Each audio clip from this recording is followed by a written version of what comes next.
Oi gente, tudo bem? Vamos para mais um tópico? Aí pensando na parte de biossegurança junto com segurança do trabalho. Essa aula aqui é basicamente segurança do trabalho, mas eu estou trazendo bem para a nossa área, pensando nas áreas da farmácia, né? E quais seriam as NRs mais diretas, né, dentro da nossa área. Primeiro, o que é NR, né?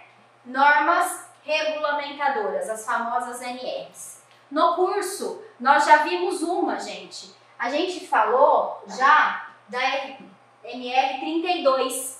Quem é NR32? Aonde que a gente viu isso? Então, para lembrar que não pode esquecer, a gente viu ela para os ambientes de saúde. Tá dando para escrever? Ambientes de saúde, tá? É essa norma que fala que a gente tem que ter, a gente não pode utilizar brinco, adorno, que tem que ter pia dentro das enfermarias, álcool gel, papel descartável, toda a parte de segurança dentro dos hospitais, dentro dos ambientes de saúde, ok? E agora eu vou falar com vocês um pouquinho da 5, da 7 e da 9. Ah, Dani, e a 6? É que a 6 a gente já falou, eu só não falei que ela fazia parte da norma, tá? Então, o que são normas regulamentadoras, gente? No Brasil, as normas regulamentadoras, que são as famosas NRs, regulamentam e fornecem orientações sobre o procedimento em relação à segurança do trabalho, à medicina do trabalho. Então, de verdade, são mini leis, mini legislações, assim, o termo tá errado, mas só para vocês entenderem, e elas foram aprovadas em 1978. De lá para cá, elas foram alterando conforme também o esquema de trabalho vai mudando, né? E são obrigatórias por todas as empresas que são regidas pela CLT. E aí que tem revisão sempre pelo Ministério do Trabalho, ok? Bom, para conhecimento, é bem conhecimento mesmo, eu coloquei aqui todas as NRs, mas só para vocês verem, ó. NR1, disposições gerais. Inspeção prévia, embargo e interdição, serviços de SESMIT, medicina do trabalho. A 5, a CIPA. E essa é a nossa primeira NR que a gente vai discutir hoje, que é a NR5, que é a CIPA. E ela tem a ver com várias áreas de atuação nossas aí. A NR6, que é equipamento de proteção individual, que é o EPI.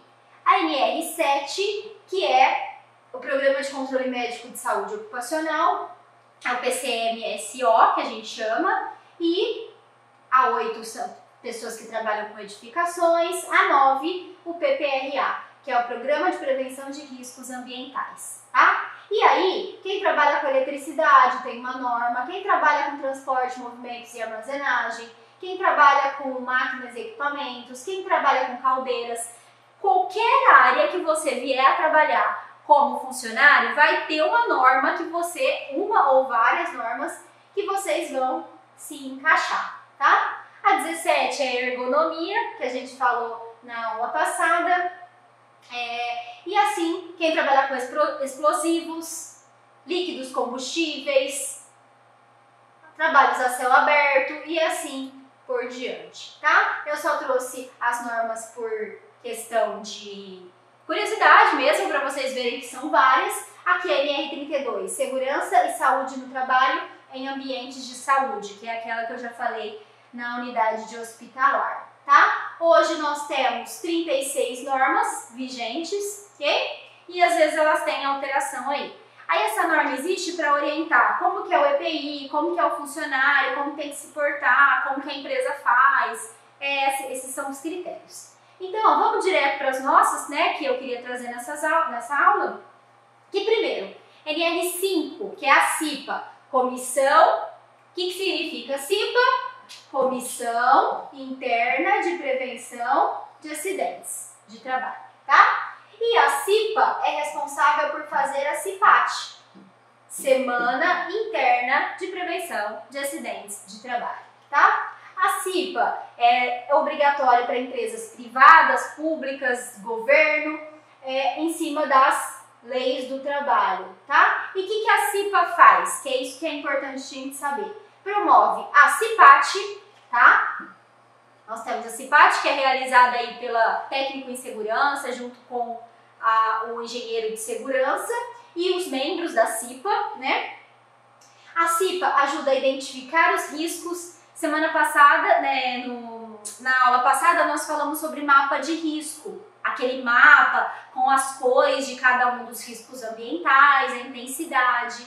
O pessoal da CIPA ajuda nessa identificação dos riscos. Ajuda a divulgar trabalho, tem metas, tem reuniões, tem atas. E aí, gente, é importante também saber que a CIPA é um grupo de pessoas, funcionários, tá? Que tem que ter de todas as áreas, assim, que tem que ter gestores e tem que ter os funcionários que não são gestores, e que para participar da CIPA é eleição. Então, os funcionários que querem ser cipeiros, né, fazer parte da gestão da CIPA naquele ano, eles se candidatam, é aberta uma votação para todos os funcionários e os que tiverem maior número de votos vão ser eleitos. Aí tem presidente, tem suplente, tem tesoureiro, tem os cargos dentro da CIPA. Não se ganha nada por isso, por participar da CIPA. Mas tem muito funcionário que muitas vezes se cadastra, né, se inscreve para a CIPA para tentar se eleger por conta da estabilidade durante aquele ano. E isso é um problema aí, porque às vezes ele não é um funcionário correto, não é um funcionário ético, não segue procedimento, e se ele está na CIPA, ele tem essa estabilidade. É lógico que tem brechas na lei para isso não acontecer, mas em geral é isso que acontece, é a estabilidade durante a gestão, tá? E aí, como eu falei, a CIPA ajuda a mapear os riscos. E aí, eles perguntam, eles vão passando, perguntam, mesmo técnico em segurança do trabalho, engenheiro, você está usando EPI? Cadê o EPI? Coloca o EPI direito, assina aqui, treinamento, enfim, tá? E a CIPA faz esse controle. E aí eu pergunto, né, quem melhor do que os próprios trabalhadores para saber se eles estão, qual é o risco, né, e se as coisas andam bem. Porque assim, a CIPA ela faz questionários, pergunta para o funcionário como que ele está se sentindo, como que é o ambiente para ele, se ele se sente confortável, tem esse controle, né? E aí, como eu falei na aula passada, tem a ajuda da CIPA para produzir o mapa de risco, junto com o engenheiro e o técnico em segurança do trabalho, tá? Lembrando, são 5 riscos ambientais: químico, físico, biológico, ergonômico e acidente. Nós temos as 5 cores padrão, né? Que é verde, vermelho, marrom, amarelo e o azul. E as intensidades: pequena, média e grande. E isso aqui é um símbolo, né? Que é colocado no mapa de risco para os funcionários. Certo? Que eu mostrei esse mapa aqui de exemplo na aula passada. Tudo bem? Então, NR5, CIPA. NR7, pessoal. Programa de Controle Médico de Saúde Ocupacional. É o que a gente chama de PCM-SO. Que é isso? No PCM-SO é a NR que ela fala sobre toda a preservação de saúde do trabalhador. Então, é para ver a saúde antes de entrar na empresa, durante a tua estadia na empresa e depois que você se desliga na empresa. Então, essa norma PCM-SO, Programa de Controle Médico, Saúde Ocupacional, é a que fala que nós temos que ter exames. São os exames durante a nossa vida trabalhista. Então, exame admissional, quando você vai entrar numa empresa, para que eles garantam que você está apto para a função. Demissional, quando você se desliga da empresa, até para ver se você entrou sem uma doença e na demissão você tem uma doença, eles podem investigar se essa doença ela é do trabalho, né? Uma doença durante o período aí de trabalho. Os exames periódicos para ver se você está continuando, né? Se continua apto às funções. Mudança de função. Mudança de função é o que eu menos vejo as empresas fazerem. Mas por que ela tem que ser necessária? Porque às vezes a função que você está, a nova função, não é o mesmo risco da anterior. Então você pode não estar apto para outra ou vice-versa. Então, inclusive, era a segurança da empresa fazer isso aqui, mas eu vejo poucas empresas fazendo. E retorno ao trabalho depois, não é férias, tá? Não é retorno ao trabalho depois de férias, é retorno depois de afastamentos, tá? Então, são 5 tipos de exames que o PCMSO estabelece para nós funcionários, né? Junto com as empresas, a gente está realizando esses exames, ok?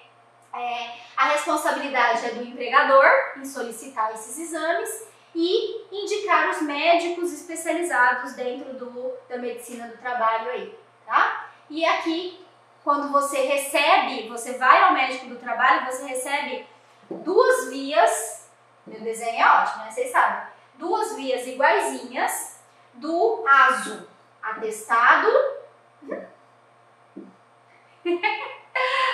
Ai, Lousa, atestado de saúde ocupacional, que é o ASO, tá? Atestado de saúde ocupacional, ele é feito em 2 vias, uma fica com você funcionário e uma deve ser entregue lá na empresa, ok? E aí, lá tá atestado se você é apto ou inapto àquela função, ok? Essa é a NR7, que é o PCMSO, que tem a ver com exames. E a última que a gente vai ver hoje é a NR9, tá? NR9, Programa de Prevenção de Riscos Ambientais. É o que a gente chama de PPRA. Essa também tá fácil, porque eu já citei ela, né? O que o PPRA faz? Ele identifica os riscos. Lá na aula que eu falei sobre o mapa de risco, quem que eu falei que faz o mapa de risco? A CIPA, junto com o engenheiro e técnico em segurança do trabalho, a medicina do trabalho e o PPRA. É o PPRA que vai fazer essa investigação. Então, estamos aqui no laboratório de farmácia. No laboratório de farmácia, quais os riscos? Qual a intensidade? Quem faz esse levantamento é a área do PPRA, tá? Que é o Programa de Prevenção de Riscos Ambientais. Então, ele que levanta se você tem risco pequeno, se você tem risco médio, se você tem risco grande, qual que é o tipo de risco e quem ajuda a monitorar os riscos e fazer o mapa de risco, ok? Então, vimos diretamente NR5, CIPA. NR6 a gente já tinha visto, que é os EPIs. NR7, PCMSO, NR9, PPRA e a 32 que a gente já viu também. E pra gente finalizar aqui então, pensem nisso, pessoal. O trabalhador, considerado como sujeito da ação, deve ter uma postura crítica reflexiva do seu ambiente. Quanto mais as pessoas falam, você tem que usar EPI, você tem que utilizar o EPC de forma correta,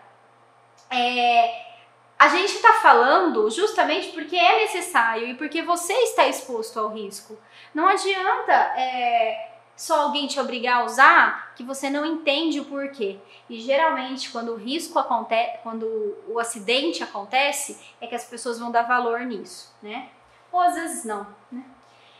Assim, é fundamental que o ensino da biossegurança esteja voltado para a cidadania, para a ética, para o coletivo e, acima de tudo, para a postura profissional, tá? A minha segurança é sua, mas ela é do outro também. Quando a gente está em laboratório, principalmente, um depende do outro, né? A minha postura depende da postura do outro, ok? Então, é isso, pessoal. Obrigada